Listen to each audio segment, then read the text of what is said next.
G'day you lot, how you going? Welcome back to the channel. Today we've got a slightly different video for you because we get lots of questions about all the accessories that we have on our pedal boards, especially my gig board. Lots of people sort of have been asking on the channel and leaving comments about what's on it. So today I thought I'm going to show you what I think are the 10 most important accessories that you need for a good pedal board, especially to make life easy and to help you sort of get the sounds you want with the functionality that you need. So the very first thing that I use is a patch bay. So this one has microphone inputs and outputs, and it also has guitar input and output. So I can have all my connections in and out in one place on my pedal board, which just makes everything a lot easier on stage. You have all your cables coming in and out of the same spot, and it makes it look much neater and tidier.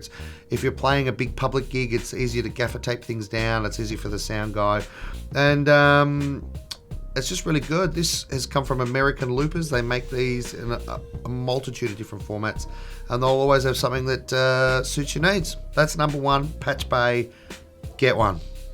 Right, number two for me is this powered and buffered splitter. I'm going to take close-ups of everything so you can see it. This is from Loopy Pedals. So this is really simple. All this pedal does is let you put one signal in and get two identical signals out. So what this lets you do is it lets you put your drive, say your distortion and your fuzz into it, and then you can split your signal so you can have one going out to your dry amp, and you can send the second signal with all your effects on it to your modulation and your reverb and your delay and anything else crazy you got, like a hologram microcosm or something like that, and send that to your wet amp. So this is a really easy, simple way to get a wet dry rig. These cost about 50 bucks. They're brilliant. Just a quick note though, they do run on 9 volts and it will take up one of your power supply slots. So here we go, buffered, powered splitter.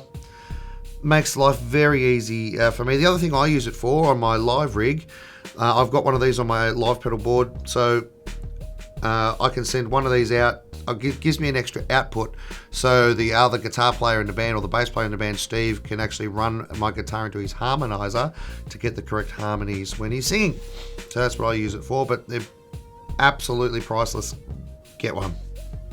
Right, number 3 is this soft switch. So if you're using the HX Stomp like me, or if you're using lots and lots of different pedals, you can set these up to be a favorite pedal for the, like say the Strymon pedals. They've all got sort of favorite settings. You can use one of these switches to be the favorite. I've got this one set up for the HX Stomp. You can see where it turns on an effects loop here and turns on my whammy here, so I get the Tom Morello octave up and down, 2 octave up and down, depending on which patch I'm on. So this is just a little tiny thing. This is again from Loopy. This again costs like $40, something like that. They're cheap as. The only thing you will need with this is a TRS cable, which I have one here somewhere. So I'll take a close-up of the TRS cable as well. It's got like a tip, a ring and a sleeve. It's just not your normal standard patch cable. So it's like a stereo cable, a TRS cable. So I'll take a close-up of that as well. But yep, the little 2-button switch. They do come in 3 buttons or 4 buttons as well, but most of us will just need the 2-button switch. That is an essential part of your pedal board, and it's a tiny little footprint. So that's number 3. Right, number 4, this might sound boring to everybody, but this is a Y cable, following on from the TRS cable for the 2-button foot switch. This has a TRS on one end, and it has 2 TS, just normal patch cables on the other one. Now, this might seem pretty dull and boring, but I promise you, if you've got something like the hologram microcosm, and I'll take a close-up of this, only has one input, and you can see there it says stereo input is TRS. So you need to put your TRS plug into the hologram microcosm, and then whatever pedal you've got in front of it, it might be a Strymon Big Sky or a stereo chorus pedal or a Line 6 HX Stomp or something like that, HX Effects. Those come out of the left and right outputs, so you can get full stereo signal through the hologram microcosm. So this Y cable has saved me on numerous occasions. Number five is this DI. There are heaps of DIs at the moment. They range everywhere from $500 down to this one, which is about $70, something like that. This is a Swamp one. Swamp is a big shop here in Australia. If you're in Australia, you'll know who Swamp is. This is their own brand of DI. So what this does is that if you're using a modeling amp like a HX Stomp or something like that, it lets you put your guitar plugs in to one side, unbalanced, because most guitar pedals are unbalanced on the way out, or maybe you might come out of all your effects and your Cab Zeus or something like that, or your Strymon Iridium into this, and then it gives you 2 XLR outputs to go into your PA system or your DAW or your recording desk, whatever you're using. It also has ground loops, which is awesome, and it also has some attenuation, some pads here as well. Your sound guy, if you're your own sound guy, or if you're playing a gig at a venue with a sound guy, he will love you if you bring a DI with you. Plus, if you bring your own DI, sometimes the house DIs are pretty dodgy and noisy and don't work properly. So if you bring your own DI with you, you know you'll be right all the time. Right, number 6. This is a MIDI splitter. This is the Empress MIDI box. So what this does is that this lets you take a MIDI signal and hook 4 different MIDI things up together. So you might want to send a clock sync, or you might want to change presets all at the same time. And all you do is you just get your little lead. I don't have one here, of course. Yes, I do. So you just get your little lead, your MIDI from whatever device we might have, like a Morningstar MC6 or some sort of one control MIDI controllers, that sort of thing. It goes in. There's also a MIDI out, but then there's also like these little TRS jacks here, which you can then use. And if you come the other way, it's got MIDI on the other end. If you come out of this MIDI thing as well, you've also got these leads with the 3.5 MIDI on the end to go to all your new Boss pedals and stuff. This lead is actually a Boss branded lead. This one, they make them specifically so you can plug it into like their loopers and their 300 series pedals and their 500 series pedals, I'm pretty sure. So MIDI splitter, that makes life really easy. You can have all your MIDI just coming to one place and then getting distributed out to everything. Makes preset changes and clock changes, clock tempo changes incredibly easy. And that brings us on to number 7, which is a MIDI clock. Now, this is a tiny little MIDI clock from Disaster Area. It's an absolute beast. This is called the Micro Clock. And this allows me to send out tap tempo and even program changes. So you can actually use this as a full-blown MIDI controller if you want. Even though I do have a couple of Morningstar MC6s that I use. I can't see one, don't have one close to hand. But being able to MIDI sync the rise and fall of your chorus or your flange or your rotary with your delays just opens up an exceptional palette of sounds, and they sound amazing. So the other thing you can do with sending out MIDI clock is that you can sync 2 or 3 or 4 delay pedals together that have MIDI, and the effect you get if you set them to different, send one to a half a bar, send one to a quarter, one to a dotted eighth.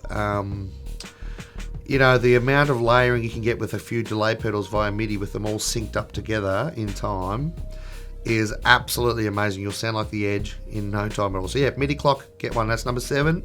Number 8 is an IR loader. So if your amp dies, you should just have one of these. These cost about $80, something like that. This is the Sonic Cake IR loader. So this is not an amp emulator, but if you've got some decent drive pedals, this will emulate a guitar cab for you.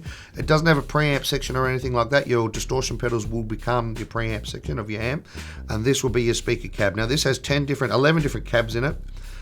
Vox, Marshall, Celestians, little tiny, like what's it called, Fender Champ 8-inch speakers. This has all kinds of stuff in it, and if it also has an XLR out, so you can get it into your PA system if you need to.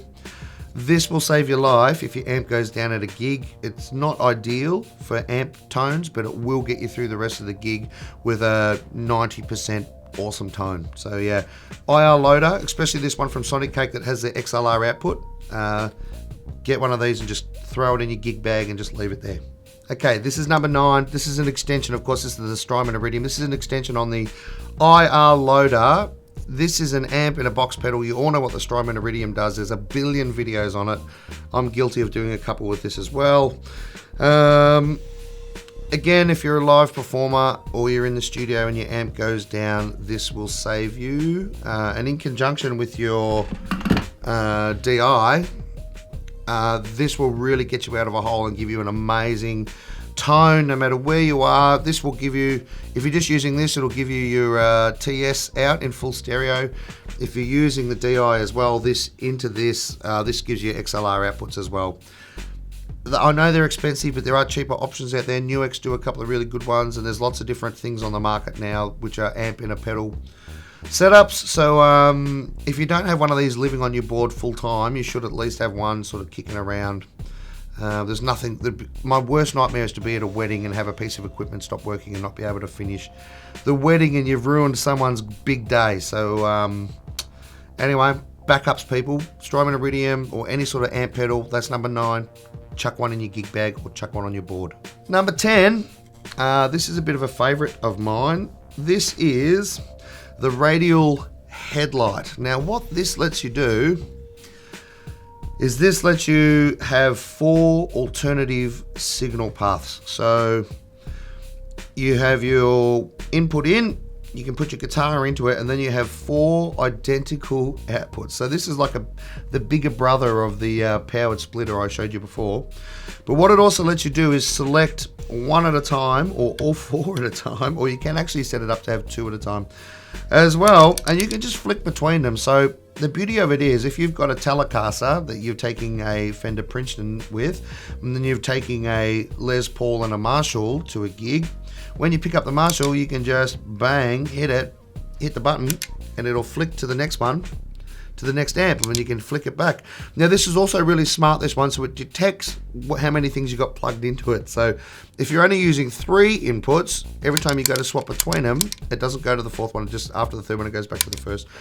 It is built like a tank. It's actually really heavy. It's really clever. It will take up a 9-volt spot on your power supply, but that's okay because the benefits far outweigh losing a spot on your power supply. So this is the headlight from Radial. This is a 4-way splitter, 4-way identical signal splitter, so you can send one guitar out to 4 different amps. This is a really awesome way to also have a wet dry rig. So that is it. I hope you found that useful.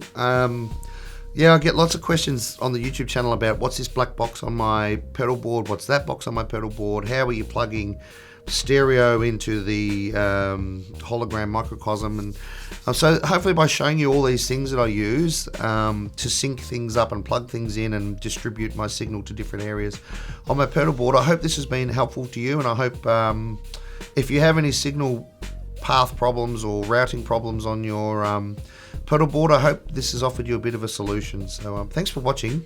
I hope you enjoyed it, and we'll see you later. Bye.